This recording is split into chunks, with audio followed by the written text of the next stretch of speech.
आज जो केस हम लोग डिस्कस करने जा रहे हैं उसमें SpO2 मॉनिटर पे रीड नहीं हो रहा है, समझ रहे हैं? तो एक बड़ी आईसीयू में और हॉस्पिटल में तनाव की बात होती है कि मरीज का SpO2 आना बंद हो गया।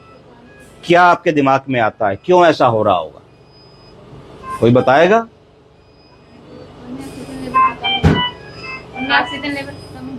ऑक्सीजन लेवल कम है तो कम बताएगा ना, बताना बंद क्यों कर देगा? अगर मॉनिटर में देखें तो ऊपर पल्स आ रही है 101, पीली वाली लकीर जो SpO2 बताती वो सीधी आ रही है, और उसके नीचे रेस्पिरेटरी रेट 24 का ग्राफ बन रहा है, उसके नीचे बीपी आ रहा है 98/39। इतने खाने तो आ रहे हैं, हमारा SpO2 नहीं नप रहा है। SpO2 नपने के लिए जरूरी था कि उसमें भी पीले रंग का ग्राफ बनता, जैसा सफेद वाला ग्राफ बन रहा है या ECG का ग्राफ बन रहा है, ठीक है? तो इंफॉर्मेशन जब मशीन में जाती तो वो आउटपुट देता है ना, तो इंफॉर्मेशन नहीं जा रही है। इसका क्या मतलब है? इसका ये मतलब है कि जो SpO2 का प्रोब हमारा लगा है मरीज के हाथ में, यहाँ पे ये ठीक लगा है, मैंने देखा हाथ हिला तो कुछ SpO2 में थोड़ी सी रीडिंग आई जो कि गलत है, फिर अभी चली जाएगी। तो इसका मतलब ये है कि मशीन का जो SpO2 का सेंसर है, वो सेंसर वो इंफॉर्मेशन नहीं पा रहा है जो मशीन प्रोसेस करके दिखाए। तो ऐसा क्यों है? ऐसा इसलिए है कि मरीज को बीपी बहुत लो था। जब बीपी लो था तो हमने बीपी बढ़ाने की दवा लगाई जिसको कहते हैं वैसोप्रेसर। क्या कहते हैं? वैसोप्रेसर। बहुत सारी दवाएं होती, हमने नॉरएड्रेनालिन लगाई। जब हमने नॉरएड्रेनालिन लगाई तो नॉरएड्रेनालिन वेसल्स को दबा देती है। क्या करती है? कॉन्स्ट्रिक्ट कर देती है। जब कॉन्स्ट्रिक्ट कर देती है तभी बीपी बढ़ता है।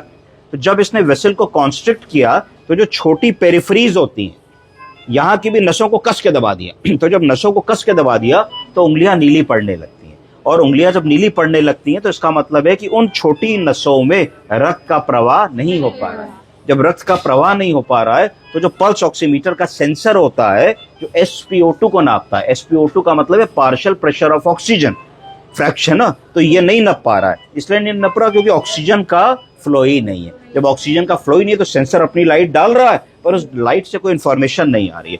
तो इस केस में आपके पास दो विकल्प होते हैं, एक ABG करके देखें कि ABG में क्या आ रहा है। अगर मान लो ABG में आपका SpO2 जो है और SO2, दो चीजें देखी जा सकती हैं, SpO2 और SO2।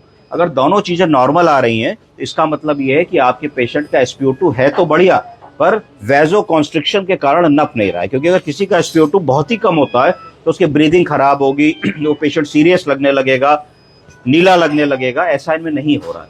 तो ये कॉमन प्रॉब्लम है। इस कॉमन प्रॉब्लम को रिजॉल्व करने के लिए हमें क्या करना है? अगर हो सके तो हमें वैसोप्रेसर्स की डोज को थोड़ा कम करना है। हमको और एंगल देखना है कि वैसोप्रेशर को कम करें तो बीपी को बढ़ाने के लिए हम क्या कर सकते हैं। कई बार ऐसा होता है कोलॉइड्स दे सकते हैं। कोलॉइड यानी कि थिक सब्सटेंस। थिक सब्सटेंस का मतलब है प्लाज्मा, एल्ब्यूमिन, ब्लड ट्रांसफ्यूजन। जब ऐसी चीजें तुम मरीज को चढ़ाते हो तो वो चीजें मोटी होती हैं, थिक होती हैं, विस्कस होती हैं, शहद जैसी होती हैं। तो जब उनको चढ़ाओगे तो वो बहुत देर ब्लड वेसल में रहेंगी। जब वो ब्लड वेसल में बहुत देर रहेंगी तो ब्लड प्रेशर ऑटोमेटिकली बढ़ेगा, क्योंकि ब्लड वेसल का कोलॉइड ऑस्मोटिक प्रेशर बढ़ेगा। जब कोलॉइड ऑस्मोटिक प्रेशर बढ़ेगा तो वो अपनी तरफ और पानी को खींचेंगी। जब और पानी को खींचेंगी तो जो पानी इधर उधर सूजन की तरीके से, पैरों में सूजन, चेहरे पे सूजन, फेफड़े में सूजन है, वो पानी ब्लड वेसल में वापस जाएगा, ब्लड वेसल के थ्रू हार्ट में जाएगा, हार्ट के थ्रू पंप होकर के बाहर आ जाएगा। तो ये लब्बो लबाब है, ऐसे रब कर सकते हो। और तुमने हाथ को रब किया तो थोड़ा बॉडी टेम्परेचर वार्म हुआ। अभी भी देखिए, जैसे मैं हाथ को छूंगा या टैप करूंगा तो उनमें मॉनिटर देखिए तो इनमें SpO2 आने लगेगा। क्यों? क्योंकि कोई ग्राफ मिला। तो कोई ग्राफ मिला तो कोई चीज रीड होने लगी। जब कोई चीज रीड होने लगी तो इसका मतलब आपकी मशीन ठीक है, आपका ग्राफ ठीक है, आपका SpO2 का सेंसर ठीक है, इंफॉर्मेशन वहां तक ट्रांसमिट हो रही है। क्योंकि ये जो मैंने किया ये इरेटिक इंफॉर्मेशन थी, इसलिए उसने SpO2 नहीं नापा, क्योंकि उसको पल्स तो मिली पर उसको ब्लड नहीं मिला। ब्लड नहीं मिला तो वो नाप नहीं पाया, है ना। तो ये जो 72 या 73 दे रहा है ये एक इरेटिक इंफॉर्मेशन है। तो आप एकदम से परेशान हो जाते, फोन करेंगे डॉक्टर को, सर SpO2 गया, सर SpO2 50 आ रहा है, 60 आ रहा है, पर सिर्फ ये कहना ही ठीक नहीं है। और कई बार ऐसा होता है तो पल्स ऑक्सीमीटर को ईयर लोब पे भी लगा सकते हैं, जैसे बच्चों के ईयर लोब पे लगाते हैं, क्योंकि यहाँ की ब्लड सप्लाई बहुत अच्छी होती है। तो हो सकता है कि SpO2 रीड होना शुरू हो जाए। ये बात आई, SpO2 अगर नहीं आ रहा तो उसमें क्या कारण है। के आप कर सकते हैं। समझे आप लोग? Thank you.